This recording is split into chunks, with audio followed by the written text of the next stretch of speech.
Imagine करो तुम एक ऐसे आदमी हो जिसने अपनी पूरी जिंदगी दूसरों को ऊपर उठाते हुए गुजारी। उसने अपनी स्ट्रेंथ, अपने अपॉर्चुनिटीज, सब कुछ उन लोगों को दे दिया जिन पर उसने सबसे ज्यादा भरोसा किया। लेकिन जब वो अपनी जिंदगी के सबसे बड़े पीक तक पहुंचने ही वाला था, वही 9 एम्प्रेसेस जिनके लिए उसने सब कुछ सैक्रिफाइस किया था, एक साथ मिल गई, उसे बिट्रे कर दिया और उसे मरने के लिए छोड़ दिया। लेकिन किस्मत ने उसे एक सेकंड चांस दे दिया। वो मरा नहीं, वो रिग्रेस हो गया और पास्ट में वापस लौट आया। और सिर्फ वही नहीं, वो 9 एम्प्रेसेस भी अपनी सारी मेमोरीज के साथ वापस आ गईं। लेकिन इस बार कहानी सर्वाइवल की नहीं है। इस बार सिर्फ एक सवाल है, मेरे बिना तुम सब कितनी दूर तक ऊपर उठ सकती हो। चैप्टर 1 में हमें 9 हेवंस के बिल्कुल टॉप पर लोकेटेड पिनेकल का सीन दिखाया जाता है। हर डायरेक्शन में हरियाली फैली हुई है, चमकती हुई माउंटेन्स ग्लो कर रही हैं और स्पिरिचुअल एनर्जी आसमान में तैर रही है, जो इस जगह को एक बिल्कुल अलग लेवल पर ले जा रही है। एटमॉस्फेयर इतना काम और ब्यूटीफुल है कि ऐसा लगता है जैसे ये जमीन कभी ऑर्डिनरी ह्यूमंस के लिए बनी ही नहीं थी। इस पिनेकल पर खड़ी एक लग्जरियस सेक्ट के एनॉर्मस गेट के पास एक बूढ़ा आदमी जोर से अनाउंस करता है कि आज हमारे 9 लाइफ वेनरेबल अपना दाव प्रूफ करेंगे और असेंशन के थ्रू सेजहुड अचीव करेंगे। वो डिक्लेयर करता है कि सेजहुड हासिल करने के बाद वो 9 हेवंस के अंदर अपनी पूरी तरह से डिजर्व्ड पोजीशन अचीव करेंगे। वो कहता है कि ये सिर्फ उनके लिए ही नहीं, बल्कि पूरी सेक्ट और उसके सभी लोगों के लिए एक ब्लेसिंग है। बूढ़ा आदमी आगे बोलता है कि आज तुम एक ऐसा मोमेंट देखोगे जो शायद अपनी जिंदगी में दोबारा कभी ना देख पाओ। ये एक मॉन्यूमेंटल फीट होगा और इसे अपनी आंखों से देख पाना तुम्हारी सबसे बड़ी फॉर्चून होगी। फिर वो रिस्पेक्ट के साथ अनाउंस करता है कि हमें अपने हेवनली वेनरेबल 9 लाइफ का स्वागत करना चाहिए और ट्रिब्यूलेशन शुरू करनी चाहिए। जैसे ही वो बोलना खत्म करता है, सेक्ट का मैसिव गेट धीरे धीरे खुल जाता है और हमारा एमसी अपनी क्वींस के साथ बाहर आता है। उसकी चाल, उसका एक्सप्रेशन और उसकी पूरी ऑरा इतनी स्टेबल और पावरफुल लगती है कि आसपास की क्राउड अपने आप चुप हो जाती है। सच कहूं तो पहली नजर में उसकी प्रेजेंस बिल्कुल बुरी नहीं लगती, बल्कि एक अलग ही तरह का प्रेशर क्रिएट करती है। लेकिन पीछे खड़े कुछ डिसाइपल्स एमसी की ग्रैंडर देखकर आपस में धीरे धीरे बदतमीजी भरी बातें करने लगते हैं। ये सुनते ही पास खड़े एल्डर्स तुरंत स्ट्रिक्ट हो जाते हैं और गुस्से में उन्हें डांट देते हैं। कहते हैं अपने मुंह बंद रखो और अपने सीनियर्स की रिस्पेक्ट करना सीखो। एल्डर्स साफ वार्निंग देते हैं कि अगर इस आदमी का मन जरा सा भी बदल गया तो उसकी पावर इतनी टेरिफाइंग है कि वो अकेला ही उनके पूरे क्लैन को मिटा सकता है। वो उन्हें याद दिलाते हैं कि पास्ट में उसने अकेला ही याओ क्लैन से फाइट की थी और पूरे डीमन डोमेन को भी खुद ही एनहिलेट कर दिया था। ये सुनते ही डिसाइपल्स के चेहरे सफेद पड़ जाते हैं और हर जगह खामोशी छा जाती है। इसी बीच ट्रिब्यूलेशन पूरी तरह शुरू हो चुकी होती है। आसमान गरजने लगता है, बिजलियां गिरती हैं और पूरा एरिया ट्रिब्यूलेशन एनर्जी से भर जाता है। हमारे मेन कैरेक्टर बिना किसी हेजिटेशन के कॉन्फिडेंटली सीधा ट्रिब्यूलेशन के सेंटर की तरफ चल पड़ता है, जैसे उसे डायरेक्टली चैलेंज कर रहा हो। एक पल के लिए भी वो ना डर दिखाता है ना डाउट। सब लोग देखकर स्टन रह जाते हैं। तभी अचानक ट्रिब्यूलेशन के अंदर से एक एल्डर जैसा फिगर धीरे धीरे बाहर आता है। उसकी सिर्फ प्रेजेंस ही एटमॉस्फेयर को और हैवी बना देती है। ये देखकर एमसी भी थोड़ी देर के लिए सरप्राइज हो जाता है, क्योंकि ऐसा सीन बहुत कम देखने को मिलता है। एक लड़की कांपते हुए आवाज में बोलती है कि ये हेवनली वेनरेबल गुजिंग है, जो सदियों से एग्जिस्ट करने वाली टॉप रैंक्ड ट्रिब्यूलेशंस में से एक है। बहुत से लोग डर जाते हैं, लेकिन कुछ एल्डर्स अब भी बिलीव करते हैं कि हमारे 9 लाइफ वेनरेबल इनविंसिबल हैं और कोई ट्रिब्यूलेशन उन्हें रोक नहीं सकती। शांत रहकर एमसी गुजिंग से पूछता है, क्या हमें बैटल शुरू करनी चाहिए? गुजिंग सीधे चेहरे के साथ जवाब देता है, शुरू करो। लड़ाई शुरू हो जाती है। उनकी क्लैश इतनी इंटेंस होती है कि स्पेस तक डिस्टॉर्ट होने लगता है। एक्सप्लोजन्स की आवाज गूंजती है, लाइट्स फ्लैश करती हैं और ऐसा लगता है जैसे आसमान खुद टूट जाएगा। फिर भी अजीब बात यह है कि एमसी के पीछे खड़ी एम्प्रेसेस को जरा भी चिंता नहीं होती। उनके एक्सप्रेशंस बिल्कुल नॉर्मल रहते हैं, बल्कि वो आपस में धीरे से बात करती हैं कि वो इस मोमेंट का काफी टाइम से इंतजार कर रही थी। उनकी बातों में डर नहीं, बल्कि एक अजीब सा कॉन्फिडेंस होता है। तभी डुजिंग दाओ ऑफ टाइम यूज करता है। एल्डर्स सीरियस हो जाते हैं और एक्सप्लेन करते हैं कि इस टेक्निक की वजह से गुजिंग के क्लोन्स मल्टीपल टाइमलाइंस में ट्रैवल करेंगे और हर एक टाइमलाइन में एमसी का शिकार करेंगे। अगर गुजिंग सिर्फ एक टाइमलाइन में भी सक्सीड हो जाता है तो यहाँ प्रेजेंट एमसी का रियल बॉडी फेटल डैमेज सफर करेगा। हर तरफ टेंशन फैल जाती है। ये मूव देखकर एक एम्प्रेस का चेहरा अजीब तरह से बदल जाता है और उसके अंदर से एक ईवल ऑरा लीक होती हुई लगती है, जैसे उसकी असली इंटेंशन अब छुपी नहीं रह सकती। फिर भी एमसी बिल्कुल काम रहता है और कैजुअली कहता है कि ये मूव वाकई इंप्रेसिव है। फिर वो ऐड करता है कि उसे माफी मांगनी चाहिए, क्योंकि हर टाइम लाइन में वो हमेशा एक अनराइवल्ड एग्जिस्टेंस रहा है। लेकिन गुजिंग रिवील करता है कि वो पहले ही हर टाइम लाइन में एमसी को डिस्ट्रॉय कर चुका है। ठंडी हंसी हंसते हुए वो उसका मजाक उड़ाता है और कहता है कि खुद की तारीफ करना बंद करे, क्योंकि उसने हर एरा में उसे मार दिया है। ये सुनते ही एमसी को ऐसा लगता है जैसे उसकी सोल पर जोर का वार हुआ है। उसका बॉडी कांपने लगता है, उसकी स्ट्रेंथ धीरे धीरे खत्म होने लगती है और वो सीवियर इंजरी के साथ जमीन पर गिर जाता है। ये कैसे हुआ समझ ना पाते हुए गुजिंग एक्सप्लेन करता है कि एमसी की स्ट्रेंथ एक्स्ट्राऑर्डिनरी जरूर है, लेकिन यांग दाओ डिवोरिंग गू पहले ही उसके बॉडी के अंदर रूट हो चुका था। इसी वजह से गुजिंग उसे हर टाइम लाइन में इतनी आसानी से मार सका। एमसी को अचानक सच समझ आता है और वो धीरे से अपनी एम्प्रेसेस की तरफ मुड़ता है। भारी आवाज में पूछता है, मुझे मत कहना कि तुम्हें इसके बारे में कुछ नहीं पता था। लेकिन उसके सामने जो सीन होता है वो हॉरिफाइंग होता है। सारी एम्प्रेसेस जोर जोर से हंसने लगती हैं, जैसे उसकी मिजरी कोई जोक हो। रिवील होता है कि ये गू फॉर्मलेस है और सिर्फ इनयांग यून के थ्रू ही इम्प्लांट किया जा सकता है। गुजिंग ठंडी आवाज में कहता है कि रिजल्ट तो शुरू से ही क्लियर था। उसे पता था कि एमसी लॉयल्टी और इमोशंस को बहुत वैल्यू करता है और वही औरतें जिनसे वो प्यार करता था उसे बिट्रे कर गईं। एक एम्प्रेस जोर से हंसती है और कहती है कि कभी कोई लव था ही नहीं, वो सिर्फ उसकी पावर से डरकर जीती थी और फ्रीडम चाहती थी। दूसरी उसे फोन बुक्स की याद दिलाती है और कहती है कि अगर वो न होता तो वो एक नॉर्मल और हैप्पी लाइफ जी सकती थी। एटमॉस्फेयर पूरी तरह बदल जाता है। एम्प्रेसेस उसे मारने के लिए अपनी पावर्स एक्टिवेट कर देती हैं, सारे फैक्ट्स को ट्विस्ट करके खुद को विक्टिम्स और उसे एक डेविल की तरह दिखाने लगती हैं। एमसी का माइंड टूट जाता है, उसकी आंखों में गुस्सा और दर्द जलने लगता है। वो गरज कर कहता है कि उसके बिना उनमें से कोई भी एम्प्रेस का टाइटल छू तक नहीं सकती थी। उसने उन्हें ह्यूमंस से भी ऊपर ट्रीट किया था, कभी इमेजिन भी नहीं किया था कि ऐसा बिट्रेल मिलेगा। जैसे ही वो उन पर अटैक करने के लिए तैयार होता है, गुजिंग पीछे से स्ट्राइक करता है। एमसी दर्द से कराह कर कहता है कि अगर उसे मरना ही है तो वो सबको अपने साथ लेकर मरेगा। एम्प्रेसेस पैनिक करने लगती हैं, चिल्लाते हुए कहती हैं कि वो अपना कल्टीवेशन बेस डेटोनेट कर रहा है और सबको मार देगा। गुजिंग ठंडी नजर से देखते हुए कहता है कि उसे पॉइजन करके हराना एक ऑनरलेस विक्ट्री थी, शायद वो एक और चांस डिजर्व करता है। फिर वो अपना टाइम वर्ल्ड पूल यूज करता है और एमसी और सभी 8 एम्प्रेसेस को अंदर खींच लेता है। मुस्कुराकर कहता है कि अगले राउंड में सब साथ आए। इसके बाद गुजिंग टाइम और स्पेस रिवर्सल टेक्निक अनलीश करता है और एमसी और 8 एम्प्रेसेस की सोल्स को 50 साल पास्ट में भेज देता है। सीन पास्ट में शिफ्ट हो जाता है। एमसी ल्यूइस शॉक में आसपास देखता है, सब कुछ फेमिलियर लगता है लेकिन फिर भी अलग। उसके सामने उसकी पहली एम्प्रेस चूलिंग खड़ी है, जो फ्यूचर में 9 हेवेंस की स्वॉर्ड मेडन बनेगी, लेकिन अभी सिर्फ एक हम्बल सर्वेंट है। रिग्रेशन की वजह से उसका सिर घूम रहा होता है। एमसी को देखते ही वो डर के मारे चीख पड़ती है, उसे डेविल मास्टर बुलाती है और सोचती है क्या वो पास्ट में वापस आ गई है। ल्यूइस हल्की सी स्माइल करता है, समझ जाता है कि वो भी मेमोरीज के साथ वापस आई है। दिल में वो गुजिंग को सेकंड चांस के लिए थैंक यू कहता है। फिर वो कामली अपने सॉक्स उतारता है। स्वॉर्ड मेडन कंफ्यूज हो जाती है। ल्यूइस अपने पैर आगे बढ़ाता है और कैजुअली कहता है मेरे पैर धो। वो स्टन रह जाती है लेकिन चुपचाप उन्हें धोना शुरू कर देती है। उसके हाथ कांप रहे होते हैं। ल्यूइस सोचता है कि वो उसे अभी मार सकता है, लेकिन डेथ सबसे क्रूअल पनिशमेंट नहीं है। वो उसे जिंदा रहने देगा ताकि वो उसके बिना एक लाइफ की एब्सोल्यूट मिजरी एक्सपीरियंस करे। वो उसे शांत आवाज में कहता है कि ये सब कोई ड्रीम नहीं था, वो सच में पास्ट में वापस आ गए हैं। वो शॉक में पूछती है हम सब? ल्यूइस उसे बीच में ही रोक देता है और कहता है सब कुछ रियल है। गुजिंग की टेक्निक उन्हें वापस ले आई है और उसे उस दिन के हर एक वर्ड याद है जो उसने कहा था। उसकी एरोगेंस अभी भी वही है और वो पूछती है तो अब क्या? ल्यूइस के चेहरे पर एक ईविल सी स्माइल आती है और सिर्फ एक वर्ड बोलता है बस। फिर वो कहता है तुम्हें फ्रीडम चाहिए थी ना, आज से तुम फ्री हो। लुइस खड़ा होता है और पास रखे एक ड्रॉर को खोलता है। अंदर से वो एक टोकन निकालता है और सोर्ड मेडन को दिखाते हुए कहता है इसे ध्यान से देखो, ये क्या है? सोर्ड मेडन हल्की झिझक के साथ जवाब देती है ये मेरी लाइफ टैबलेट है। अगला ही पल लुइस बिना कोई एक्सप्रेशन दिखाए वहीं पर उस लाइफ टैबलेट को जला देता है। आग की एक छोटी सी फ्लैश के साथ टैबलेट राख बन जाती है। लुइस ठंडी आवाज में कहता है देखा, मैंने कॉन्ट्रैक्ट टैबलेट जला दी, आज से तुम पूरी तरह फ्री हो, जब चाहो अपने असली सोर्ड मैनर वापस जा सकती हो। ये देखकर सोर्ड मेडन शॉक हो जाती है, फिर भी वो खुद को संभाल लेती है और सीधे टोन में बोलती है लुइस तुम्हारे पास 9 लाइफ्स थी, फिर भी अपनी फर्स्ट लाइफ में तुमने सेल्फ डिस्ट्रक्ट क्यों चूज किया? लेकिन लुइस अब उसके साथ किसी भी तरह का रिलेशन रखना नहीं चाहता। उसका चेहरा सख्त हो जाता है। वो गुस्से से उसकी तरफ मुड़कर कहता है अपने काम से काम रखो और यहाँ से निकल जाओ। ये सुनकर सोर्ड मेडन भी बिना रुके वहां से चल पड़ती है। जाते हुए वो ठंडी आवाज में कहती है ठीक है, अब जब हम सब दोबारा जन्म ले चुके हैं, मैं कसम खाती हूँ कि इस बार मैं तुम्हें सच में एक मिजरेबल एंड दूंगी। चलते हुए वो अपने आप से सोचती है लुइस मेरे पास इनेट सोर्ड बॉडी है, अगर तुम्हारी वजह से ये सब ना होता मेरी जिंदगी बहुत ज्यादा ग्लोरियस होती। बाहर कदम रखते हुए वो इमोशनल आवाज में कहती है फादर, मदर, ब्रदर, तुम्हारी बेटी फाइनली वापस आ रही है। पीछे से लुइस उसे चू मैनर की तरफ इतने इमोशनल कदमों के साथ देखता हुआ देखता है। उसके चेहरे पर फिर से वही ईविल स्माइल आ जाती है और वो धीरे से बोलता है एक बाप, एक बेशरम माँ, एक बेकार भाई और ये बेचारी लड़की। फिर वो सोचता है जब तुम वापस जाओगी तब समझोगी कि असली डेविल्स केव क्या होती है। इस लाइफ में मैं उन पर बिल्कुल भी मर्सी नहीं दिखाने वाला। उन 8 औरतों की चेन्स अब मुझे कभी बाइंड नहीं करेंगी। चाहे कुछ भी हो, मैं इस बार एक और भी हायर रिल्म तक जरूर असेंड करूंगा। जैसे ही एमसी रूम का डोर बंद करने वाला होता है, अचानक जोर का धमाका होता है, डोर टूट जाता है और एक लंबी टांग सीधा अंदर आकर उस पर अटैक करती है। उस मोमेंट लुइस के दिमाग में सिर्फ एक नाम गूंजता है, फेरी रेड सिल्क। लेकिन अगले ही सेकंड वो खुद को करेक्ट करता है, नहीं, इस लाइफ में उसका नाम अभी भी यू हांगलिंग है। फिर क्लियरली दिखाई देता है कि जो लड़की डोर तोड़कर अंदर आई है वो और कोई नहीं बल्कि वही है। गुस्से से भरी यू हांगलिंग एमसी के सामने खड़ी होकर उसका नाम चिल्लाती है। एक सेकंड भी सोचे बिना वो उस पर अटैक कर देती है और चीख कर कहती है आज मैं तुम्हें जरूर मार दूंगी। लेकिन लुइस की स्ट्रेंथ उसके लेवल से बहुत ऊपर है। बिना कोई टेक्निक यूज किए वो एक हाथ से उसकी गर्दन पकड़ लेता है, उसे हवा में उठा लेता है और उसी की टांग से उसे उल्टा लटका देता है। यू हांगलिंग को समझ ही नहीं आता कि सब इतनी जल्दी कैसे हो गया। लुइस धीरे धीरे उसके पास आता है और डेडली टोन में कहता है अब भी मुझ पर अटैक करने की हिम्मत करती हो? वो उसे इतना टाइटली लॉक कर देता है कि यू हांगलिंग अपने हाथ या पैर तक नहीं हिला पाती। डर और हकलाते हुए आवाज में वो कहती है तुम क्या कर रहे हो? हो, लेकिन लुइस का उसके साथ ज्यादा कुछ करने का इरादा नहीं है। उसे पहले से पता है कि आगे चलकर इस लड़की की किस्मत भी कुछ खास नहीं होने वाली है। वो ठंडी आवाज में कहता है, आज तुम अपने हाथों से मेरा डोर ठीक करोगी और अगर तुमने ऐसा नहीं किया तो मैं यही तुम्हारी गर्दन तोड़कर तुम्हारी लाइफ खत्म कर दूंगा। पूरा लॉक होने के बाद भी यू हांगलिंग कांपते हुए बोलती है, मैं मना करती हूँ, अगर तुम्हारी वजह से ये सब ना होता तो मैं अभी फोन वू के साथ होती। ये सुनकर लुइस हल्की सी हंसी हंसता है और जवाब देता है, तो फिर इस लाइफ में भी अगर तुम्हें उसे ढूंढना है तो तुम्हें अपनी पूरी कोशिश करनी पड़ेगी, है ना। ये सुनते ही यू हांगलिंग का चेहरा सख्त हो जाता है, डर उसके पूरे बॉडी में फैल जाता है और वो कांपते हुए बोलती है, मैं ठीक कर दूंगी, मैं डोर रिपेयर कर दूंगी, प्लीज मुझे छोड़ दो। लेकिन लुइस उसकी गर्दन पर अपनी ग्रिप और टाइट कर देता है। उस वक्त यू हांगलिंग अपने दिमाग में सोचती है, साला पास्ट में वापस आने के बाद भी मैं इसका मुकाबला नहीं कर पा रही। जैसे ही वो पूरी तरह हार मान लेती है, लुइस उसे कीड़े की तरह जमीन पर फेंक देता है और सख्त आवाज में कहता है, अब काम शुरू करो और जब तक मैं वापस आऊं अगर ये डोर ठीक ना मिला तो तुम खत्म हो। यू हांगलिंग किसी तरह खुद को संभालकर खड़ी हो जाती है। गुस्से और मजबूरी में वो एमसी पर चिल्लाकर कहती है, लुइस कम से कम पिछली लाइफ में हम दाव कंपेनियंस थे, तुम मेरे साथ ऐसे बिहेव कैसे कर सकते हो। ये सुनकर लुइस का चेहरा बिल्कुल इमोशनलेस रहता है। बर्फ जैसी ठंडी आवाज में वो जवाब देता है, वो पास्ट में था, इस लाइफ में तुम और मैं एक दूसरे के लिए कुछ भी नहीं है। ये शब्द यू हांगलिंग पर बिजली की तरह गिरते हैं। उसके चेहरे पर गुस्सा, बेइज्जती और मजबूरी सब क्लियरली दिखने लगता है। उसके पास कहने के लिए कुछ नहीं बचता और यहीं से सीन चेंज हो जाता है। अब हमें एक खूबसूरत गार्डन एरिया दिखाया जाता है। हर तरफ कलरफुल फूल खिले हैं, एटमॉस्फेयर पीसफुल है और हवा में हल्की सी स्पिरिचुअल एनर्जी बह रही है। लुइस इस गार्डन में एंटर करता है। यहाँ पे एक बहुत ही एंजेलिक और ब्यूटीफुल औरत प्लांट्स का ख्याल रख रही होती है। ये बाइट सॉन्ग है। जैसे ही लुइस इस जगह पर कदम रखता है, बाइट सॉन्ग तुरंत उसकी प्रेजेंस फील कर लेती है। वो आगे देखती है और लुइस रिस्पेक्ट के साथ उसे ग्रीट करता है, उसे मास्टर कहकर। लेकिन लुइस को देखते ही बाइट सॉन्ग का एक्सप्रेशन अचानक बदल जाता है। वो सीधा सरप्राइज में पूछती है, अब तुम्हारे पास सिर्फ एक ही लाइफ क्यों बची है। अपने मास्टर से इतना डायरेक्ट सवाल सुनकर लुइस एक पल के लिए हेजिटेट करता है। हल्का सा सिर खुजाते हुए वो कहता है, ये डिसाइपल की स्किल्स थोड़ी कम पड़ गई। ब्रेक थ्रू फोर्स करने के लिए कल्टिवेशन सेशन के दौरान मैंने अपनी 9 लाइफ्स को एक में मर्ज कर दिया, इसीलिए अब सिर्फ एक लाइफ बची है। बाइट सॉन्ग का गुस्सा अब क्लियरली दिखने लगता है। उसे सख्ती नजर से देखते हुए वो कहती है, मैंने चायोन पावर को सप्रेस करने का तरीका ढूंढ लिया है, इसीलिए पास्ट लाइफ की बातों को एक ड्रीम समझकर भूल जाओ। हम कभी भी उन चीजों को दोबारा होने नहीं देंगे। फिर वो और तेज आवाज में ऐड करती है, और अगर ऐसी गंदी और धोखेबाज सोच फिर कभी तुम्हारे दिमाग में आई तो मैं एक पल के लिए भी हेजिटेट नहीं करूंगी तुम्हारी एग्जिस्टेंस को इस सेक्ट से मिटा देने में। लुइस शांति से जवाब देता है, ये डिसाइपल मास्टर्स टीचिंग्स को अपने दिल में कार्व कर लेगा। बाहर से वो ओबीडियंट दिखाई देता है, लेकिन अंदर ही अंदर हल्की सी हंसी हंसते हुए सोचता है, क्या तुम सच में सोचती हो कि तुम्हें कोई मेथड मिल गया? अगर मैंने चायोन पॉइजन अपने ही बॉडी में ट्रांसफर ना किया होता तो क्या तुम कभी मोंगियन एम्प्रेस बन पाती? यहाँ हमें क्लियरली समझ आता है कि बाइट सॉन्ग भी पास्ट लाइफ में एमसी की एम्प्रेसेस में से एक थी, जो अब इस लाइफ में उसकी मास्टर के रूप में दिख रही हैं। सीन फिर चेंज होता है। एमसी अकेला एक माउंटेन पीक पर बैठा है। आसमान और नीचे की दुनिया को देखते हुए वो खुद से कहता है, मेरी कल्टीवेशन बेस फिर से ची कंडेंसेशन के 5th स्टेज पर गिर गई है। लगता है मुझे सब कुछ जीरो से दोबारा ग्राइंड करना पड़ेगा। फिर वो धीरे से बोलता है, ओल्ड फ्रेंड, क्या तुम अभी भी मेरे साथ हो? तुरंत उसके सामने एक सिस्टम नोटिफिकेशन खुल जाता है। 3 ऑप्शंस दिखते हैं, कल्टीवेशन, डिडक्शन, एनलाइटनमेंट। एक रोबोटिक आवाज गूंजती है, मैं यही हूँ होस्ट, तुम्हें क्या चाहिए? ये आवाज सुनकर लुइस को एक अजीब सा रिलीफ फील होता है। हल्की सी स्माइल के साथ वो कहता है, शुक्र है तुम भी मेरे साथ आ गए। लेकिन रुको, क्या अब तुम्हें ऑपरेट करने के लिए एनर्जी की जरूरत नहीं पड़ती? एक हल्की सी डिंग साउंड के साथ आवाज जवाब देती है, अब मैं खुद हेवनली डाओ बन चुका हूँ, मुझे एनर्जी की क्या जरूरत? लुइस सिर हिलाता है और कहता है, सही बात है, लेकिन हेवनली डाओ बनकर तुम थोड़े ज्यादा ही रूथलेस नहीं हो गए? वो कंप्लेन करता है, क्या सच में जरूरी था कि तुम सबसे डेंजरस टॉप ट्रिब्यूलेशन मेरे सिर पर गिराओ? वो काम और मर्सीलेस आवाज जवाब देती है, बिल्कुल जरूरी था, आखिर तुम मेरे होस्ट हो, अल्टीमेट चैलेंज प्रिपेयर करना मेरा फर्ज है। लुइस का चेहरा लटक जाता है। वो सूखी आवाज में कहता है, बहुत शुक्रिया। फिर गहरी सांस लेकर कहता है, ठीक है, चलो कल्टीवेशन शुरू करते हैं। सिस्टम उसकी सार्केज्म को इग्नोर करता है और कैजुअली रिप्लाई करता है, you are welcome. 9 life undying heavenly scripture की कल्टीवेशन इनिशिएट की जा रही है। सीन फिर सोर्ड मेडन पर शिफ्ट होता है। चूज सोर्ड मैनर के बाहर लंबी सीढ़ियां दिखाई देती है। थकी हुई सोर्ड मेडन एक एक कदम चढ़ रही होती है। हर सीढ़ी जैसे एक अलग टेस्ट लग रही होती है। फिर भी किसी तरह वो ऊपर तक पहुंच जाती है। मैनर के सामने खड़ी होकर वो सांस फूलते हुए कहती है, फादर, मदर, मैं वापस आ गई। उसकी आंखें नम हो जाती हैं। उसे लगता है अब सब ठीक हो जाएगा, लेकिन गेट पर खड़ा गार्ड उसे देखकर शॉक हो जाता है। वो सोचता है, क्या ये सच में एल्डेस्ट मिस है? ये वापस क्यों आ गई? फिर वो उसका रास्ता रोककर सख्ती से चिल्लाता है, ये भिखारी यहाँ कैसे चढ़ाया? तुम जैसे कचरे का चूज स्वॉर्ड मैनर में कोई जगह नहीं, निकल जाओ यहाँ से। स्वॉर्ड मेडन कंफ्यूज हो जाती है और कहती है, मैं भिखारी नहीं हूँ, मैं एल्डेस्ट मिस चूलिंग हूँ। जब वो पीछे नहीं हटती, गार्ड अपनी तलवार निकाल लेता है और चिल्लाता है, बेशरम चूहिया, एल्डेस्ट मिस बनकर ड्रामा करने की हिम्मत कैसे हुई? अचानक चूलिंग नंगे हाथ से उस ब्लेड को पकड़ लेती है और इमोशनल आवाज में कहती है, चुसी, मुझे ध्यान से देखो, मैं चूलिंग हूँ। तुम मुझे बचपन में गोद में उठाते थे और मेरे लिए कैंडीज खरीदते थे, याद है? लेकिन गार्ड उसका हाथ झटक देता है और चिल्लाता है, तुम्हारे अंदर चू फैमिली का खून ही नहीं है, तुम वापस क्यों आई हो? अंदर ही अंदर वो पैनिक करता है। सोचता है, ये मुश्किल से उस शैतान की गुफा से बचकर निकली थी, दोबारा अपने आप को कब्र में फेंके क्यों आई? चूलिन रोते हुए कहती है कि चाहे वो बायोलॉजिकल ना हो, फिर भी उसके पेरेंट्स ने उसे अपने खून जैसा ट्रीट किया था। ये सुनकर एक और गार्ड सच समझ जाता है और चिल्लाता है, ये तो सच में एल्डेस्ट मिस है। चूलिंग वापस आ गई। मैनर के अंदर हल्ला मच जाता है। मैनर लॉर्ड, जो उसका सो कॉल्ड फादर है, झूठी चिंता दिखाते हुए बाहर दौड़कर आता है। उसकी वाइफ भी साथ होती है। चूलिंग दौड़कर अपने फादर को गले लगा लेती है और रोकर कहती है, फादर मैं वापस आ गई। उसकी मदर झूठी ममता के साथ उसके आंसू पोंछती है और पूछती है वो कहाँ थी। चूलिंग कहती है कि उसे ग्रेट डाओ सेक्ट ने हॉस्टेज बना लिया था और वो चुपके से वहां से भाग कर आई है। उसी वक्त एक आदमी वहां आता है और चूलिंग को देखते ही उसके पैर कांपने लगते हैं। अंदर ही अंदर वो सुकून की सांस लेता है और सोचता है, शुक्र है मेरा स्केप गोट वापस आ गया, अब मैं बच जाऊंगा। ये आदमी चूहे है, चूलिंग का एल्डर ब्रदर। सीन चैप्टर 2 पे शिफ्ट होता है और वापस लुइस पर आता है। वो पूरी कंसंट्रेशन के साथ कल्टीवेट कर रहा होता है। हमें बताया जाता है कि ये फर्स्ट हेवन है, सबसे वीक वर्ल्ड जो कई रेल्म्स में डिवाइड है। Prenatal, postnatal, chi gathering, origin core, shattering, infant void, refining, Dao integration. Past life के एक्सपीरियंस के साथ लुइस सिर्फ 15 दिन में कल्टीवेट करके ची रिफाइनिंग के 9th लेयर तक पहुंच जाता है और फिर ओरिजिन कोर फॉर्मेशन शुरू करता है। लेकिन अचानक उसे कुछ गलत महसूस होता है। उसका चेस्ट हैवी हो जाता है, सांस रुकने लगती है और वो खून खांस देता है। वो बोलता है, ये क्या हो रहा है? सिर्फ मेरी आधी ची कोर फॉर्मेशन में हेल्प कर रही है, बाकी पत्थर जैसी लग रही है। एनालिसिस के बाद सिस्टम अनाउंस करता है, celestial rigidity poison detected inside your body. Louis दांत भींच लेता है। उसे समझ आ जाता है कि उन औरतों ने सिर्फ इनयांग गू ही नहीं यूज किया था, बल्कि इंश्योरेंस के लिए ये पॉइजन भी उसके अंदर डाल दिया था ताकि वो कभी दोबारा राइज ना कर सके। लेकिन उसकी आंखें ठंडी हो जाती हैं और वो कहता है, उन्हें नहीं पता, मेरे पास अभी भी एक ट्रम्प कार्ड है। वो सिस्टम से एक मेथड पूछता है। सिस्टम जवाब देता है कि ओरिजिन कोर में ब्रेक थ्रू करके जब ट्रू ची को ट्रू एसेंस में कन्वर्ट किया जाएगा तब ये पॉइजन डिसॉल्व हो जाएगा। लुइस को याद आता है कि पास्ट लाइफ में उसने एक परफेक्ट रिटर्न टू ओरिजिन पिल बनाई थी जो फोर्सफुली ब्रेक थ्रू करवा सकती थी, लेकिन वो पिल उसने प्रीवियस लाइफ में यू हांगलिंग को गिफ्ट कर दी थी। उसकी मुट्ठी कस जाती है। इस लाइफ में ऐसा कुछ नहीं होने वाला। अचानक आसमान में मूवमेंट होती है। एक जायंट क्रेन अनाउंस करता है कि यू हांगलिंग सिर्फ 1 मंथ और 17 डेज में ची गैदरिंग परफेक्शन तक पहुंच गई है और सेक्ट का रिकॉर्ड तोड़ दिया है। रिवॉर्ड के तौर पर उसे supreme grade return to origin pills की एक बॉटल मिलती है। लुइस आंखें सिकोड़कर एक डेंजरस स्माइल देता है। फ्यूचर एम्प्रेस होने के हिसाब से एक्सपेक्टेड है। उसकी स्पीड सच में टेरिफाइंग है। सिस्टम के साथ भी मैं सिर्फ 2 दिन ही आगे हूँ। 1 सेकंड वेस्ट किए बिना वो माउंटेन पीक से नीचे जंप करता है। सिस्टम पूछता है, होस्ट तुम कहाँ जा रहे हो? लुइस शांत आवाज में जवाब देता है, एक वॉइड रिफाइनिंग एक्सपर्ट की टूम में। मैं रिटर्न टू ओरिजिन पिल वापस लेने जा रहा हूँ जो असल में मेरी ही है। इसके बाद सीन चेंज होता है। अब हमें एक एंशिएंट टूम के अंदर का सीन दिखाया जाता है जो ट्रेड डाउ से लगभग 500 किलोमीटर दूर एक घने जंगल के बीच में लोकेटेड है। इस जगह की हवा हैवी लगती है और हर तरफ एक अजीब सी खामोशी फैली हुई है। उसी टूम की गहराइयों में चलते हुए यू हांगलिंग पहले ही वहां पहुंच चुकी होती है। अंदर कदम रखते ही वो सोचती है, मेरी प्रीवियस लाइफ की मेमोरीज के हिसाब से लोग इस जगह को पूरे 1 महीने बाद डिस्कवर करेंगे, मतलब अभी यहाँ सिर्फ मैं ही हूँ। पूरी कॉन्फिडेंस के साथ हैंगलिंग एक केव के अंदर जाती है। सामने पड़ा दरवाजा खोलकर वो एक पतले से पैसेज में आगे बढ़ने लगती है। चलते हुए उसके दिमाग में सिर्फ एक ही बात घूम रही होती है कि इस जगह के सबसे प्रेशियस ट्रेजर्स यहीं छुपे हुए हैं। वो सोचती है कि इन ट्रेजर्स में 9 लाइव्स अनडाइंग हेवनली स्क्रिप्चर का एक फ्रैगमेंट है और साथ ही एक परफेक्ट रिटर्न टू ओरिजिन पिल भी। तेज कदमों से आगे बढ़ते हुए वो आखिर उन ट्रेजर्स के सामने पहुंच जाती है। सबसे पहले वो 9 लाइफ हेवनली स्क्रिप्चर उठाती है और खुशी से मुस्कुराकर कहती है, देखा भाई, इस बार मैं तुमसे 1 कदम आगे हूँ। लेकिन जैसे ही वो स्क्रिप्चर खोलकर अंदर देखती है उसकी आंखें शॉक से खुली की खुली रह जाती है। अगले ही सेकंड उसका पूरा चेहरा सफेद पड़ जाता है। वो पूरी तरह से डिसबिलीफ में चली जाती है। हमें दिखाया जाता है कि उस स्क्रिप्चर के अंदर लुइस की हैंडराइटिंग में शांत और प्यार से लिखा हुआ है, बिच तुम बहुत लेट हो। और सिर्फ इतना ही नहीं, उसके साथ कुछ गोल्डन स्केचेस भी आराम से बने हुए हैं। ये सब देखकर हैंगलिंग की आवाज कांपने लगती है। हकलाते हुए वो बोलती है, ये। अचानक गुस्से से पागल होकर वो किताब जमीन पर फेंक देती है और चीख कर बोलती है, लुइस तुम कमीने। जैसे ही किताब जमीन पर गिरती है पूरी टूम के अंदर dozens yellow golden laser lights activate हो जाती है और उसे हर तरफ से घेर लेती है। ये देखकर हैंगलिंग पूरी तरह से डर जाती है। ऊपर देखकर जोर से चिल्लाती है, लुइस मुझे यहाँ से बाहर निकलने दो। लेकिन चाहे वो कितना भी चिल्लाए वहां उसकी आवाज सुनने वाला कोई नहीं होता। टूम बिल्कुल खामोश रहती है। इसके बाद सीन फिर चेंज होता है। अब हमें 3 दिन बाद का सीन दिखाया जाता है। यू हांगलिंग एक्सट्रीम गुस्से में सीधा एमसी के घर की तरफ आती दिखाई देती है। बिना रुके वो अंदर घुसती है और डोर को लात मारकर खोल देती है। अंदर आते ही वो चिल्लाती है, बाहर आ जाओ तुम। जैसा हम देख सकते हैं उसका पूरा बॉडी वुंड्स और इंजरीज से भरा हुआ है। हर जगह स्क्रैचेस और मार्क्स दिख रहे हैं। इंजरीज लाइफ थ्रेटनिंग नहीं लगती, लेकिन ये क्लियर है कि इन 3 दिन में उसने बहुत सफर किया है। इसीलिए वो बिना सोचे समझे अपने गुस्से में यहाँ आ गई। वैसे भी इस सीरीज में ज्यादा कैरेक्टर्स के नाम मुझे काफी सिमिलर लगते हैं, इसीलिए नाम थोड़ा चेंज करना बेटर लगता है। उसका असली नाम यू हांगलिंग चुनलिंग है, लेकिन अब से हम उसे एंग्री वुमन कहेंगे, और ऑनेस्टली इससे बेटर नाम उसके लिए हो ही नहीं सकता। ये एंग्री वुमन एमसी के घर में घुसने की कोशिश करती है और बिना सांस लिए उस पर चिल्लाना शुरू कर देती है, लेकिन अचानक एक एनर्जी पाम अटैक आता है और सीधा उसके स्टमक पर लगता है। उसके मुंह से जोर की चीख निकलती है और उसका बॉडी हवा में उछलकर दूर जा गिरता है। जमीन पर घिसते हुए वो एमसी के कोर्टयार्ड में टकराकर रुक जाती है। दर्द से कराहते हुए वो दांत भींचती है और आह की आवाज निकालती है। तब सामने से एक शांत लेकिन ठंडी आवाज आती है, क्या तुम्हारी माँ ने तुम्हें कभी नहीं सिखाया कि किसी के घर में घुसने से पहले डोर नॉक करना चाहिए? ये सुनकर एंग्री वुमन बुरी तरह से शॉक हो जाती है। अंदर ही अंदर आग उगलते हुए वो सोचती है, लुइस तुम अब हद पार कर रहे हो। मैं झुकने से पहले मरना पसंद करूंगी। लेकिन ये सब वो सिर्फ अपने दिमाग में ही सोच सकती थी। रियलिटी में वो सिर्फ गुस्से में दांत पीस सकती थी। सच ये था कि इस वक्त उसे लुइस की जरूरत थी, और जब जरूरत होती है तो प्राइड भी निगलनी पड़ती है। इसीलिए वो किसी तरह खुद को कंट्रोल करती है, खड़ी होती है और इस बार पोलाइटली डोर नॉक करके कहती है, सीनियर ब्रदर क्या आप डोर खोल सकते हैं? अंदर से बिना एक सेकंड वेस्ट की आवाज आती है, यहाँ से दफा हो जाओ। ये सुनते ही एंग्री वुमन का खून और ज्यादा खौल उठता है। वो जोर जोर से डोर पे थपथपाने लगती है और चिल्लाती है, क्या तुमने उस टूम के अंदर से परफेक्ट रिटर्न टू ओरिजिन पिल ले ली? लेकिन उसके सवाल का जवाब शब्दों में नहीं आता। डोर अपने आप खुल जाता है और उसी मोमेंट कई एनर्जी अटैक्स बाहर निकलकर एक के बाद एक उस पर लगते हैं। डायरेक्ट हिट्स की वजह से उसका बॉडी फिर से दूर जा गिरता है, लेकिन इस बार वो किसी तरह अपना बैलेंस संभाल लेती है। गहरी सांस लेकर खुद को काम करने की कोशिश करती है और सोचती है, शांत रहो, गुस्सा मत करो, सब अंदर रखो। फिर दांत भींचकर वो एक बार और पूछती है, मैं तुमसे आखिरी बार पूछ रही हूँ, क्या तुमने उस टोम से परफेक्ट रिटर्न टू ओरिजिन पिल ली थी? अंदर से एमसी की वही काम और मर्सिलेस आवाज आती है, नहीं, अब यहाँ से निकल जाओ। ये सुनते ही एंग्री वुमन का सब्र टूट जाता है। उसकी आंखों में गुस्सा भर जाता है, उसके बॉडी से एनर्जी फूटने लगती है और अपनी पावर्स एक्टिवेट करके वो सीधा लुइस पर अटैक करने दौड़ पड़ती है। वो चीख कर कहती है, लेने की हिम्मत है लेकिन मानने की नहीं। लुइस अब मैं तुमसे जान की बाजी लगाकर लड़ूंगी। लेकिन तभी अचानक एमसी की मास्टर उसके सामने अपीयर हो जाती है। वो अपनी ऑरा रिलीज करती है और उसी पल हैंगलिंग की सारी मूवमेंट्स लॉक हो जाती हैं। उसकी आवाज में गहरा प्रेशर होता है जब वो कहती है, हैंगलिंग काम डाउन। ये सुनते ही हैंगलिंग का सारा गुस्सा जैसे हवा में उड़ जाता है। उसका चेहरा बदल जाता है और कांपते हुए आवाज में वो कहती है, मास्टर। अगला ही सेकंड वो घुटनों पर गिर जाती है और एक बच्चे की तरह जोर जोर से रोने लगती है। वो रोते हुए बोलती है, मास्टर उसने मुझे मारा। फिर वो सब कुछ बढ़ा चढ़ा कर बताती है, जैसे पूरी गलती दूसरी साइड की हो। सब सुनने के बाद उसकी मास्टर धीरे से एमसी की तरफ मुड़ती है और सख्त आवाज में पूछती है, लुइस तुमने अपनी जूनियर सिस्टर पर हाथ क्यों उठाया? यहाँ एक बात क्लियर करनी जरूरी है। पिछले एपिसोड में मैंने कहा था कि शायद ये मास्टर एमसी की प्रीवियस लाइफ की वाइफ हो सकती है, लेकिन अब तक के रिएक्शंस और बिहेवियर देखकर ये बिल्कुल क्लियर नहीं लगता। स्टोरी ने अभी तक ऐसा कुछ कंफर्म नहीं किया और उसके एक्सप्रेशंस भी ऐसा कोई रिलेशनशिप शो नहीं करते। हाँ, इतना जरूर लगता है कि मास्टर होने के नाते उसे पता है कि एमसी के पास पहले 9 लाइफ्स थी और अब सिर्फ एक बची है। शायद इसी वजह से वो समझ पा रही है कि एमसी अपनी प्रीवियस लाइफ्स का गुस्सा लेकर पास्ट में वापस आया है। बाकी सच हमें स्टोरी आगे बढ़ने पर पता चलेगा। फिलहाल कहानी कंटिन्यू करते हैं। जब उसकी मास्टर ये सवाल पूछती है, लुइस अपनी आंखें खोलता है और गुस्से में जवाब देता है, ये बिना नॉक की अंदर घुसाई, इसमें जरा भी मैनर्स नहीं है। लुइस की बात सुनकर उसकी मास्टर ज्यादा आर्ग्यू नहीं करती। वो शांत कदम से हैंगलिंग के पास जाती है, उसे खड़ा होने में हेल्प करती है और नरम आवाज में कहती है, फिर भी आखिर ये तुम्हारी जूनियर सिस्टर है, इस बात को यहीं खत्म कर देते हैं। फिर हैंगलिंग की तरफ देखकर वो पूछती है, वैसे तुम आज लुइस के पास क्यों आई थी? ये सुनते ही एंग्री वुमन सीधा एमसी की तरफ उंगली दिखाकर जोर से कहती है, इसने परफेक्ट रिटर्न टू ओरिजिन पिल ले ली है, इसका उससे कोई काम नहीं, इसलिए मैं उसके बदले में कुछ ट्रेड करना चाहती थी। उसकी बात सुनकर लुइस की मास्टर एमसी की तरफ मुड़ती है और थोड़ी सॉफ्ट टोन में कहती है, लुइस तुम्हारी एप्टीट्यूड एक्स्ट्राऑर्डिनरी है, तुम्हें परफेक्ट रिटर्न टू ओरिजिन पिल की बिल्कुल जरूरत नहीं है। क्यों ना तुम इसे अपनी जूनियर सिस्टर को दे दो, तुम्हें अगर कुछ और चाहिए होगा तो मैं तुम्हें दे दूंगी। इतनी काम और रीजनेबल बात सुनने के बाद भी लुइस के एक्सप्रेशन में जरा भी चेंज नहीं आता। वही बैठने की पोस्चर में वो ठंडी आवाज में जवाब देता है, सॉरी लेकिन मुझे भी ये परफेक्ट रिटर्न टू ओरिजिन पिल चाहिए। ये सुनते ही एंग्री वुमन फिर से भड़क उठती है और चिल्लाती है, क्या बकवास कर रहे हो लुइस? क्या तुम्हें लगता है कि इस पिल के बिना मैं अपना ओरिजिन कोर कंडेंस नहीं कर सकती? उसकी लगातार चीख से लुइस की कंसंट्रेशन टूट जाती है। वो धीरे से उठता है, अपनी स्लीव के अंदर हाथ डालता है और वही रिटर्न टू ओरिजिन पिल बाहर निकाल लेता है। फिर वो एक गहरी सांस लेता है। ये देखकर उसकी मास्टर का चेहरा खिल उठता है और वो खुशी से कहती है, बस अब बात बनी, गुड बॉय। वो उसे और प्रेस करने ही वाली होती है कि अचानक एटमॉस्फेयर फिर से बदल जाता है। उसी पल एमसी हल्की सी स्माइल देता है। एक हल्की सी आवाज के साथ वो पिल सीधा अपने मुंह में डाल लेता है, अपनी मास्टर के सामने ही उसे चबाकर निगल लेता है। ये देखकर उसकी मास्टर बुरी तरह शॉक हो जाती है, उसकी आंखें फैल जाती हैं और सख्त आवाज में कहती है, लुइस तुमने ये क्या किया? तुम्हारी मास्टर तुमसे बहुत डिसअपॉइंटेड है। वो कुछ और कह पाती उससे पहले ही वहां खड़ी एंग्री वुमन गुस्से से फट पड़ती है। दांत पीसे हुए वो मुड़कर जाते जाते चिल्लाती है, लुइस रुक जाओ, मैं अपना सीक्रेट कोर कंडेंस करूंगी और इस बेइज्जती का पूरा बदला लूंगी। उसकी खुली दुश्मनी देखकर मास्टर का चेहरा और हैवी हो जाता है। गहरी सांस लेकर वो कहती है, मुझे पता है तुम्हारे अंदर अभी अभी भी बहुत गुस्सा है, लेकिन क्या इतना एक्सट्रीम जाना जरूरी था? इस डिसअपॉइंटेड एक्सप्रेशन के साथ सीन चेंज हो जाता है। अब हमें स्वॉर्ड मैनर का सीन दिखाया जाता है। यहाँ स्वॉर्ड मेडन आराम से बैठी है और कोई उसे स्पून से खाना खिला रहा है। उसकी मदर प्यारी और नरम आवाज में कहती है, तुम्हारी माँ ने ये एमरल्ड राइस कंजी अपने हाथों से सिर्फ तुम्हारे लिए बनाई है, चखकर बताओ कैसी है। जैसे ही वो उसे खाती है, उसका चेहरा खिल उठता है। खुशी और इमोशन के साथ वो कहती है, थैंक यू मदर, इस पूरी दुनिया में सिर्फ आप ही मुझे सबसे अच्छा ट्रीट करती है। इस लाइफ में मैं कभी भी आप और फादर को छोड़कर नहीं जाना चाहती। ये सुनकर उसकी मदर हल्की सी स्माइल करती है और मजाक में पूछती है, सच में अपने बर्थ पेरेंट्स से भी ज्यादा? स्वॉर्ड मैडन मुस्कुराकर जवाब देती है, उन्होंने मुझे जन्म देने के बाद ही गायब हो गए थे। आपके प्यार से उनकी कंपैरिजन कैसे हो सकती है? ये सुनकर उसकी मदर धीरे से हंसती है और कहती है, ठीक है, बस अब थोड़ा आराम करो। स्वॉर्ड मैडन हल्की सी आवाज में कहती है,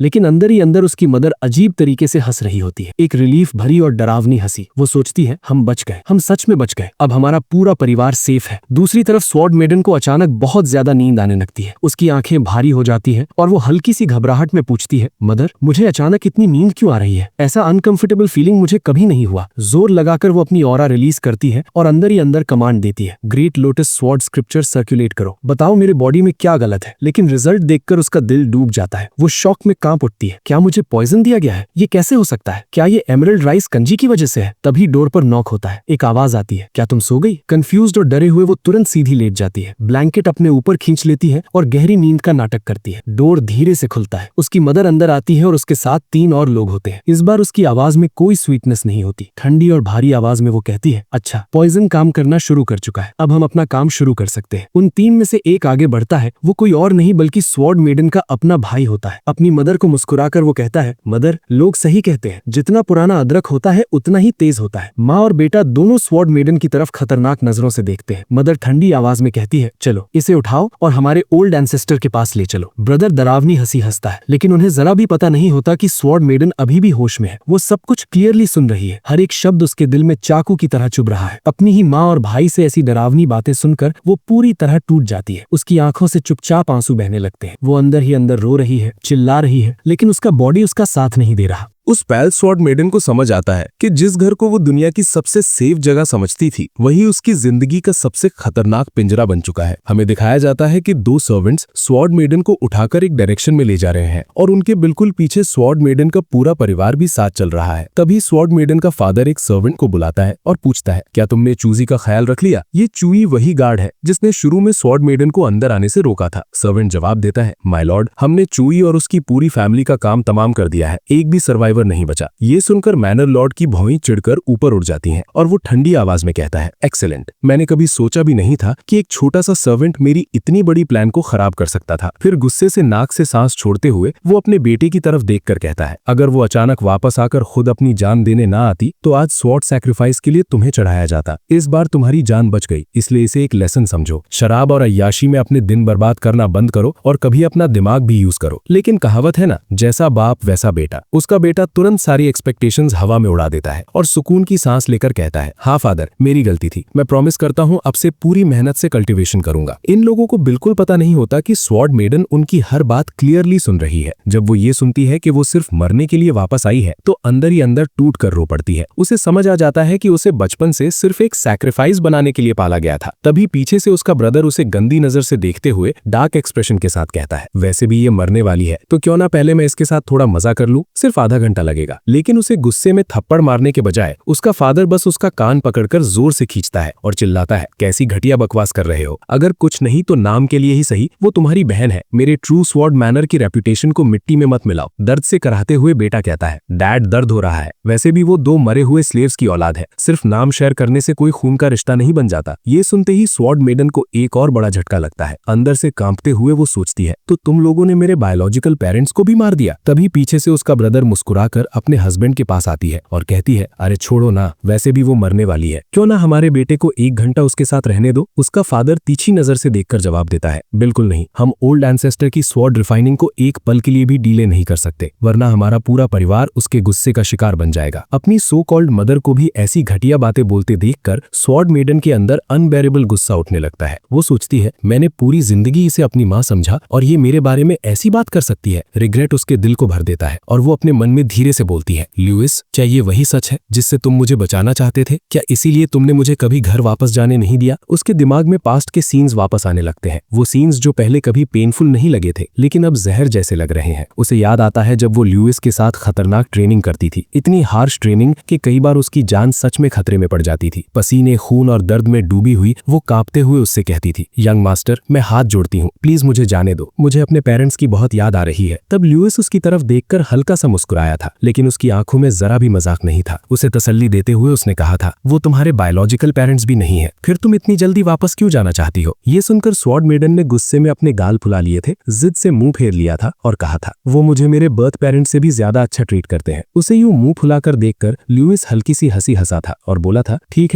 है, बस तब तक रुक जाओ जब तक मैं उस स्वॉर्ड को रिफाइन न कर लूं, उसके बाद मैं खुद तुम्हें घर छोड़ने ले जाऊंगा। वो उसके पास आई थी और मीठी आवाज में बोली थी, यंग मास्टर, क्या बकवास कर रहे हैं? कौन सी स्वॉर्ड को रिफाइन करने में इतना टाइम लगता है? आप बस मुझे बच्चे की तरह मनाकर यहाँ रोकना चाहते हैं। फिर सीन चेंज होता है। जब स्वॉर्ड मेडन फाइनली चू स्वॉर्ड मैनर पहुंची थी तो उसके सामने का नजारा उसकी पूरी दुनिया जला गया था। पूरा मैनर आग में जल रहा था, हर तरफ धुआं, चीखे, जलती हुई लकड़ी की बदबू। उसकी टांगे साथ छोड़ गई थी, वो घुटनों के बल गिरकर रो पड़ी थी, डैड, मॉम, मैं देर से आई। उसी पल से उसके दिल में ल्यूइस के लिए नफरत पैदा हो गई थी। उसने अंदर ही अंदर कसम खाई थी, ल्यूइस, ये सब तुम्हारी वजह से हुआ, मैं तुमसे बदला लूंगी। लेकिन अब सच देख और सुनकर उसके अंदर सिर्फ पछतावा रह गया था। उसका दिल पूरी तरह टूट चुका था। दर्द से सोचते हुए वो समझ गई, ल्यूइस, जिस स्वॉर्ड की तुम बात कर रहे थे वो असल में एक डेमोनिक स्वॉर्ड थी। इस सोच के साथ सीन फिर चेंज होता है। इसी वक्त दूसरी तरफ एमसी सिस्टम की मदद से ये पूरा सीन HD क्वालिटी में देख रहा होता है। हर शब्द, हर आवाज, हर इंटेंशन उसके लिए बिल्कुल क्लियर है। सिस्टम ठंडी आवाज में कहता है, होस्ट, अफसोस की बात है कि वो अभी अनकॉन्शियस है और चू परिवार की बातें नहीं सुन सकती। ल्यूइस ये सब देखते हुए हल्की सी स्माइल करता है। सिस्टम की बात पर हंसकर कहता है, जो इंसान ग्रेट एम्परर रेल्म से वापस आया हो वो एक छोटी सी स्लीपिंग ड्रग से बेहोश कैसे हो सकता है? अभी वो बस खुद सच को एक्सेप्ट नहीं करना चाहती। सिस्टम पूछता है, होस्ट, क्या आप उसे बचाने का सोच रहे हैं? ये सुनकर ल्यूइस आराम से अपनी पोजीशन चेंज करता है, बिल्कुल थिएटर में बैठकर शो देखने वाले स्पेक्टेटर की तरह। मुस्कुरा कर कहता है, बचाना? इस तरह उसे सफर करते देखने में जो सेटिस्फैक्शन मिल रहा है उसकी किसी चीज से कंपैरिजन नहीं कर सकता। आखिर वो एम्परर रेल्म से वापस आई है, अब उसे मुझे बचाने की जरूरत नहीं है। सीन फिर बदल जाता है। अब सब लोग स्वॉर्ड फोर्जिंग ग्राउंड की तरफ बढ़ रहे हैं। पूरा एटमॉस्फेयर धीरे धीरे हैवी और डरावना होता जा रहा है। चू फैमिली एक बड़े से मैंशन के सामने पहुंचती है। स्वॉर्ड मेडन को जमीन पर लिटा दिया जाता है और पूरा परिवार उसके पीछे घुटनों पर बैठ जाता है। उसका फादर रिस्पेक्ट से एंसेस्टर को ग्रीट करता है। मैंशन के सामने एक शैडो दिखाई देती है जो धीरे धीरे क्लियर होती है। वो एक बूढ़ा आदमी है, चू काई शिंग, चू स्वॉर्ड मैनर का ओल्ड एंसेस्टर। ग्रीटिंग सुनकर वो धीरे से अपनी आंखें खोलता है और सामने पड़ी स्वॉर्ड मेडन को देखता है। उसके बॉडी को एक नजर देखकर वो ठंडी संतुष्टि से कहता है, एक्सीलेंट, अब इसे मुझे दे दो। वो खड़ा होता है और ऑर्डर देता है, चैटियन और शेफ, तुम दोनों यही रहो और इस डेमोनिक स्वॉर्ड सेरेमनी की कंप्लीशन विटनेस करो। ये सुनकर फादर और ब्रदर झुककर एंसेस्टर का शुक्रिया करते हैं। ओल्ड एंसेस्टर आगे बढ़ता है और एक बड़े से कॉल्ड्रन के नीचे आग जला देता है। कॉल्ड्रन के अंदर हवा में एक स्वॉर्ड तैर रही होती है। पहली नजर में कोई नहीं कह सकता कि वो डेमोनिक है, लेकिन जैसे ही उसकी ऑरा महसूस होती है तुरंत समझ आ जाता है कि ये एक डरावनी और प्योर डेमोनिक एग्जिस्टेंस है। स्वॉर्ड को लालच भरी नजर से देखकर ओल्ड एंसेस्टर हंसता है। इस डेमोनिक स्वॉर्ड ने मेरे 30 इयर्स का ब्लड कंज्यूम किया है, अब सिर्फ आखिरी स्टेप बाकी है। स्वॉर्ड मेडन का फादर उसे कांग्रेचुलेट करता है। जैसे ही ये स्वॉर्ड रिफाइन हो जाएगी आप सीधा शैटरिंग इन्फेंट रेल्म में असेंड कर जाएंगे। ओल्ड एंसेस्टर हाथ उठाकर कहता है, चलो शुरू करते हैं। हवा में काले आग जैसे स्वॉर्ड्स बनने लगते हैं और डेमोनिक स्वॉर्ड की तरफ बढ़ने लगते हैं। रिचुअल शुरू हो जाता है। डेमोनिक स्वॉर्ड रिएक्ट करती है, पूरा एरिया कांपने लगता है और एंसेस्टर अजीब इनकैंटेशंस बोलने लगता है। फिर वो ठंडी आवाज में कमांड देता है, इस स्वॉर्ड के लिए सैक्रिफाइस लाओ। उस पल स्वॉर्ड मेडन का फादर उसे अपनी बाहों में उठाता है और आगे बढ़ते हुए इमोशनलेस आवाज में कहता है, आज तुम हमारे ट्रू क्लैन के लिए स्वॉर्ड सैक्रिफाइस बनोगी। इतने सालों तक तुम्हें पालना बेकार नहीं गया। उसकी आवाज में ना पछतावा है ना हेजिटेशन, सिर्फ ठंडी यूटिलिटी। एक सेकंड वेस्ट किए बिना वो स्वॉर्ड मेडन को सीधा जलते हुए कॉल्ड्रन में फेंक देता है। वो भड़कती हुई आग के अंदर जा गिरती है। गर्मी हवा को चीर रही होती है, फिर भी उसके मुंह से एक भी चीख नहीं निकलती। उसका भाई जीभ बाहर निकालकर घिनौनी आवाज में कहता है, क्या वेस्ट हो गया, कितना ट्रैजिक वेस्ट। लेकिन फिर कुछ ऐसा होता है जो किसी ने इमेजिन भी नहीं किया था। आग के कॉल्ड्रन में गिरने के बावजूद स्वॉर्ड मेडन मुस्कुरा रही होती है। उसके चेहरे पर दर्द का कोई निशान नहीं, सिर्फ एक अजीब सी शांति और क्रुएल्टी। अचानक वो रिएक्ट करती है, खून थूकती है और वो खून सीधा डेमोनिक स्वॉर्ड पर जा गिरता है। जैसे ही उसका खून स्वॉर्ड को टच करता है उसमें से डरावनी आग भड़क उठती है। वाइब्रेशंस कई गुना बढ़ जाती हैं, जैसे स्वॉर्ड जिंदा हो गई हो। ये देखकर उसका फादर घबरा जाता है, ये क्या हो रहा है? और उसकी आंखों के सामने ही डेमोनिक स्वॉर्ड एक ब्लर में गायब गायब होती है और सीधा स्वॉर्ड मेडन के हाथ में अपीयर हो जाती है। स्वॉर्ड की एनर्जी उसे सपोर्ट करने लगती है। अब आग उसे जलाती नहीं बल्कि उसे उठा लेती है। वो कॉल्ड्रॉन के अंदर हवा में तैर रही होती है और सीधा ओल्ड एंसेस्टर की तरफ देखती है। उसकी आंखों में दर्द नहीं, सिर्फ मर्डर भरा इरादा। ओल्ड एंसेस्टर शॉक में पड़ जाता है। उसका भाई चीखता है, डैड वो मरी नहीं। एंसेस्टर कांप उठता है, ये कैसे पॉसिबल है? लेकिन रिएक्ट करने से पहले ही वो फुल स्पीड में आगे बढ़ती है और सीधा उसके सीने को छेदने के लिए अटैक करती है। एंसेस्टर जल्दी से एक ग्रीन स्वॉर्ड निकालता है और चिल्लाता है, डैम इट! लेकिन जैसे ही उसकी स्वॉर्ड चूलिंग की डेमोनिक ब्लेड से टकराती है, वो तुरंत टूट जाती है। उसका बॉडी पीछे उछल जाता है। वो चिल्लाता है, तुम ऐसी डेमोनिक स्वॉर्ड यूज नहीं कर सकती। वो अपनी बात पूरी भी नहीं कर पाता। अगला ही पल उसकी ब्लेड जहरीली सांप की तरह मूव करती है और 1 सेकंड में उसका सर उसके बॉडी से अलग हो जाता है। खून हर तरफ बरसने लगता है। अपनी स्वॉर्ड से खून झटकते हुए वो ठंडी आवाज में कहती है, डेमोनिक स्वॉर्ड्स को डीमंस को काटने के लिए बनाया जाता है। उसका गुस्सा अब अपने पीक पर पहुंच चुका है। धोखा, पछतावा और नफरत ने उसके दिल को पूरी तरह जला दिया है। 2 जिंदगियों तक उसने अपने परिवार का इंतजार किया था, हर सांस के साथ उन पर भरोसा किया था और बदले में उसे ये मिला। अब सिर्फ नफरत बाकी थी। अब स्वॉर्ड मेडन धीरे धीरे अपने ही फादर की तरफ चलना शुरू करती है। उसका पूरा बॉडी गुस्से से जल रहा है। उसके कदम भारी है लेकिन उसका इरादा बिल्कुल क्लियर है। उसे अपनी तरफ आते देखकर उसका फादर इतना डर जाता है कि उसकी टांगें कांपने लगती हैं। उसके चेहरे का रंग उड़ जाता है। वो तुरंत घुटनों पर गिर जाता है और कांपते हुए हाथ आगे बढ़ाकर हकलाते हुए बोलता है, ये तुम हो? क्या तुम सच में चूलिंग हो? नहीं नहीं, तुम चूलिंग नहीं हो सकती। लेकिन चूलिंग अब किसी की बात सुनने की हालत में नहीं है। वो पूरी तरह गुस्से में पागल हो चुकी है। उसके बॉडी से किलिंग इंटेंट निकल रहा है जिससे हवा तक भारी और घुटन भरी लगने लगती है। ठंडे और इमोशनलेस चेहरे के साथ वो उसके बिल्कुल सामने रुकती है और धीमी लेकिन डरावनी आवाज में पूछती है, क्यों? मैंने तुम सबको अपना सबसे करीबी परिवार माना। मैंने आंखें बंद करके तुम पर भरोसा किया, फिर तुमने मेरे साथ ऐसा क्यों किया? उसका फादर इतना डर चुका होता है कि उसके पास जवाब देने की हिम्मत ही नहीं होती। कांपते हुए वो जल्दी जल्दी बोल पड़ता है, चूलिंग देखो तुम अब कितनी पावरफुल हो गई हो। अब हमें किसी स्वॉर्ड के लिए तुम्हारी सैक्रिफाइस की जरूरत नहीं है। चलो घर चलते हैं, सब ठीक हो जाएगा। लेकिन चूलिंग उसका असली चेहरा देख चुकी है। वो हल्की सी हंसी हंसती है, एक ऐसी हंसी जिसमें दर्द और नफरत दोनों भरे हैं। अपनी स्वॉर्ड निकालकर वो ठंडी आवाज में कहती है, तुम्हारा गंदा मुंह मेरा नाम लेने के लायक भी नहीं है। एक पल की भी देर किए बिना वो ब्लेड चला देती है। एक ही स्ट्राइक में उसके फादर का सर हवा में उड़ जाता है। खून फाउंटेन की तरह हर तरफ छिड़क जाता है। उस पल चूलिंग बिल्कुल एक डीमन की तरह लग रही होती है जो अपने रास्ते में आने वाली हर चीज को बिना रहम के काट दे। उसके बाद वो मुड़ती है। अब उसके सामने उसका सो कॉल्ड ब्रदर खड़ा है। जैसे ही उसकी नजर चूलिंग की आंखों से मिलती है वो डर से जम जाता है, पीछे हटने लगता है। उसके होठ कांपने लगते हैं। उसे बर्फ जैसी ठंडी नजरों से देखकर चूलिंग कहती है, अब तुम्हारी बारी जानवर। उसका भाई तुरंत बीच में बोल पड़ता है, घुटनों पर गिरकर बार बार जमीन पर सर पटकने लगता है।